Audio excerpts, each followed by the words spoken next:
very similar again. In the 31st year of Asa, king of Judah, Omri became king over Israel and reigned 12 years. He reigned 6 years at Tirzah. And then in 1 Kings 28:29, we have now Ahab, son of Omri, became king over Israel in the 38th year of Asa, king of Judah. So let me go ahead and... What it was is that the 31st year, Asa, Judah, Omri became king over Israel and reigned for 12 years. So 12 years from the 31st year would be the 43rd year. And then in the 38th year is when Asa, king of Judah, or Omri became king over Israel in the 38th year of Asa, king of Judah. So it's just a discrepancy between when he became king, or reigned for an impossible number of years, according to this. So 31st year. I'm sorry, I don't see the discrepancy. Could you point it out again? Hold on. I didn't write it down very clearly, so I'm like rereading it again. Okay, so let me write this down. We got 31st year, and Omri becomes king. Omri, good job, bud. 31st year of Asa, I should say. He becomes king over Israel. This goes on for 12 years. Awesome.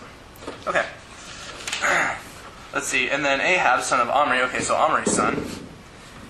He begets a dude, and his name is Ahab. Captain Ahab, actually. And he becomes king over Israel in the 38th year of Asa king. So, Omri is king for 12 years, starting the 31st year. If he is king for 12 years, then that becomes the 43rd year. 43rd. Of Asa, and then let's see. However, according to the second one, 1629, it says he becomes king in the 38th year, despite the 12 years of rule. Which okay. So there would be a 5-year issue there, right, with his father supposed to be ruling, but he's also ruling at the same time. Right. Yeah, I didn't actually, when I got this one from you, I couldn't see the contradiction, so I understand what you're pointing out now. I would say that a common practice during the time was for a son to rule kind of with the father or under him. I'm not going to take in, because I didn't really see this contradiction allegedly when I examined this. I'm not going to take an absolute stance on this is the answer on this one, but I will say that it was a somewhat common practice to have the son rule under or alongside the father until he was capable of taking over the kingdom. And so, at this point, what I would be able to say is that it's probably a co-ruling for those 5 years. Sure, let me look at some of my... Well, actually, I forgot. I wanted to take it in context more. I should have originally. Sure, please. It's actually because I'm pretty sure it indicates that Omri died and his son took over. Okay, absolutely, please. So, let's see. Now the rest of the acts of Omri which he did and might which he showed, are they not written in the book of the Chronicles of the kings of Israel? So Omri slept with his fathers and was buried in Samaria, and Ahab his son became king in his place. And now Ahab the son of Omri became king over Israel in the 38th year of Asa king of Judah.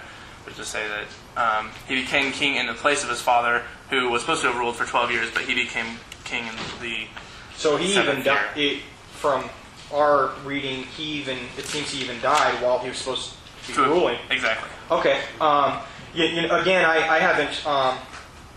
Unfortunately, I haven't prepared for this one fully. Let me examine some of my texts here. If maybe we want to move on, I would like to come back to this one and see if we can get a little bit more to it. Not a problem. But yeah, absolutely. I'll examine some of my sources and see if I can come up with some. All right. So about my first 9 of these were spent on talking about different number discrepancies. The next one is the amount of gold that was paid. In one of them it is 420, and one of them is 450. In 1 Kings 8:26 and 2 Chronicles 8:18. So that one that would just be a similar example of this. If you wanted to go in depth with that a little bit more, just the discrepancy between what it says in one place and what it says in another. Yeah, I would probably on this one I would go back to the. First of all, I would talk about a rounding thing like I did before. As we can see, the amount is really not that much difference between each of them. And so rounding to a 450 is something that we might do in nowadays. Otherwise, this could possibly be another place where we have a scribal error in copying down the text. But one thing that I would like to say about the scribal errors that we do have, many of them are very, very obvious. Mm-hmm. And it attests to the trustworthiness of those people translating it. When they come across it, it's, wow, that is an obvious error, but they copy it down anyways in order to keep that tradition going. It really attests that they could easily mark it out and make a change, because many of these errors are very, very obvious. Especially, there's another scribal error in the issue of who killed Goliath. David, you didn't bring this one up, and I don't think you will. But who killed Goliath? David or his cousin? Mm-hmm. Well, that's a very, very obvious one. And it's obvious that David killed him throughout much of the Old Testament. So to come across a text for a scribe that asserts that his cousin killed him, it's an obvious error that could easily be amended. But it attests to their trustworthiness that they kept them going. So I would say here, again, the difference is very small. It could be a rounding thing, or quite possibly could also be a scribal error at this point, just on the numbers. Can we go ahead and move on to maybe some New Testament contradictions you found? Well, we're just about done with the number ones. I'm pretty sure. Yep. The last one. And then the New Testament. We've got there's some with a bit more substance and stuff to them. There's two more. There's two more important ones that I noted. Just that in Genesis, it has Noah begets his son Shem when he's 500 years old. He's 600 years old when the flood waters are on the earth. So Shem would have been 100 in a 100-year span. And then Shem begets his son at 2 years after the flood. However, it says at 100 years old, even though it would have been 102.